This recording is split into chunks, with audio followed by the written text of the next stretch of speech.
আসন্ন উপজেলা নির্বাচনে অন্য কোনো প্রার্থী সভা ও গণসংযোগ করতে পারবেন না বলে হুমকি দিয়েছেন চট্টগ্রামের বোয়ালখালী উপজেলার শ্রীপুর খরণদ্বীপ ইউনিয়ন আওয়ামী লীগের সাধারণ সম্পাদক মোহাম্মদ ইসমাইল হোসেন। শনিবার বিকেলে বোয়ালখালীর বর্তমান চেয়ারম্যান রেজাউল করিমের শ্রীপুরের গ্রামের বাড়িতে আয়োজিত এক সভায় প্রতিদ্বন্দ্বী প্রার্থীদের উদ্দেশ্যে এমন হুমকি দেন ইসমাইল হোসেন। এ সময় তার দেয়া বক্তব্যের 4 মিনিট 17 সেকেন্ডের ভিডিও সামাজিক যোগাযোগ মাধ্যমে ছড়িয়ে পড়েছে। বোয়ালখালী উপজেলা পরিষদ নির্বাচন আগামী 29 মে। নির্বাচনে উপজেলা আওয়ামী লীগের সাধারণ সম্পাদক রেজাউল করিম আবারও প্রার্থী হবেন, তারই প্রস্তুতির সভা ছিল এটি। এই নির্বাচনে মনোনয়নপত্র বাছাই হবে আগামী 5 মে। মনোনয়ন প্রত্যাহারের শেষ তারিখ 12 মে। প্রার্থীদের মধ্যে প্রতীক বরাদ্দ হবে 13 মে। শনিবারের বক্তব্যে ইসমাইল হোসেন বলেন, আমরা যদি ঠিক থাকি, প্রত্যেক নেতৃবৃন্দ যদি একমত থাকে, আমার মনে হয় অন্য কোনো প্রার্থী এখানে ঢোকার সৎসাহস করতে পারবে না।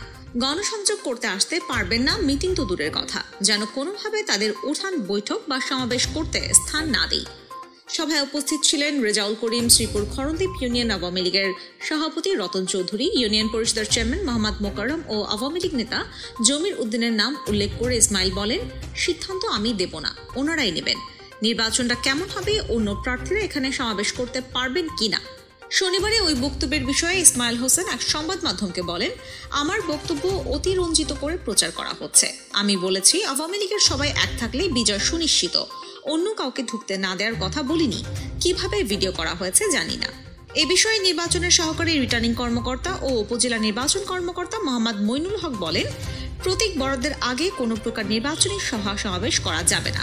সভার ব্যাপারে খোঁজ খবর নিয়ে প্রয়োজনীয় ব্যবস্থা নেওয়া হবে।